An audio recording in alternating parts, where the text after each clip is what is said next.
हम भारतीयों ने सैकड़ों साल अंग्रेज़ों की गुलामी झेली है।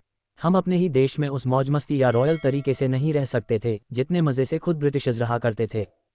सैकड़ों साल के संघर्ष के बाद आखिरकार भारत को आज़ादी मिली और हम अपनी मर्जी से रहने और घूमने फिरने के लिए आज़ाद हो गए। हालांकि आज भी कुछ जगहें हैं जहां चाहकर भी हम भारतीय होने की वजह से एंट्री नहीं पा सकते।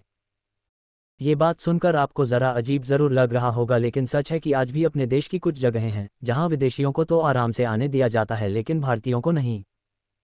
चलिए आपको आज ऐसी ही 7 जगहों के बारे में बताते हैं जो हमारे ही देश में हमारी बेइज्जती करती हैं।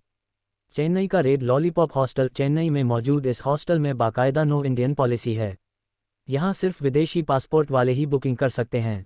वो लोग भी यहाँ आ सकते हैं जो हैं तो भारतीय लेकिन उनके पास विदेशी पासपोर्ट है।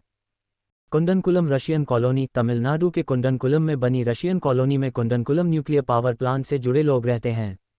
यहाँ घर, क्लब, होटल और दूसरी सुविधाएं भी हैं, सिर्फ भारतीयों का यहाँ आना मना है। Ahmedabad sakura Ryokan restaurant. Ahmedabad के इस रेस्तरां में सिर्फ जापानी लोगों को ही सर्विस दी जाती है। रेस्टोरेंट का मालिक एक भारतीय है लेकिन कई रिपोर्ट्स बताती हैं कि एक बार यहाँ आए कुछ भारतीयों ने नॉर्थ ईस्टर्न वेट्रेस को छेड़ दिया था। तब से ही यहाँ भारतीयों के आने पर पाबंदी लगा दी गई।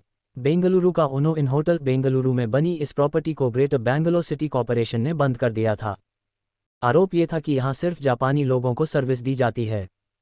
अब ये प्रॉपर्टी ओयो के अंदर आ चुकी है, ऐसे में यहाँ भारतीयों को भी एंट्री मिल गई है। Free Kasol cafe. हिमाचल में कसोल में बना फ्री कसोल कैफ़े भी चर्चा में रहा है। यहाँ कुछ भारतीय नागरिकों ने शिकायत की है कि कैफ़े भारतीय लोगों को एंट्री नहीं देता। हालांकि इसके मालिक ने इस बात से इनकार किया है। बताया जाता है कि एक बार कुछ भारतीय लोगों ने कैफ़े में हंगामा किया था और महिलाओं के साथ बदतमीजी की थी। तब से यहाँ भारतीयों को नहीं घुसने दिया जाता। चेन्नई में ब्रॉडलैंड्स होटल। चेन्नई में बने इस होटल में सिर्फ विदेशी पासपोर्ट वाले ही रह सकते हैं। हालांकि कुछ कमरे भारतीयों के लिए हैं लेकिन वो तभी मिलते हैं जब विदेशी सैलानी कम हो। एक ऑनलाइन होटल बुकिंग साइट में ये बात लिखी गई थी कि ऑनलाइन रिजर्वेशन के बाद भी एक भारतीय को यहाँ रुकने नहीं दिया गया। गोवा का फॉरेनर्स बीच। गोवा में कई बीच ऐसी हैं जहाँ सिर्फ विदेशी ही अलाउड हैं। यहाँ विदेशी लोग बिकिनी और कुछ जगहों पर तो नेकेड घूम सकते हैं। ऐसी जगहों पर भारतीयों को एंट्री नहीं दी जाती क्योंकि वे अभी ऐसे कल्चर के आदी नहीं हैं।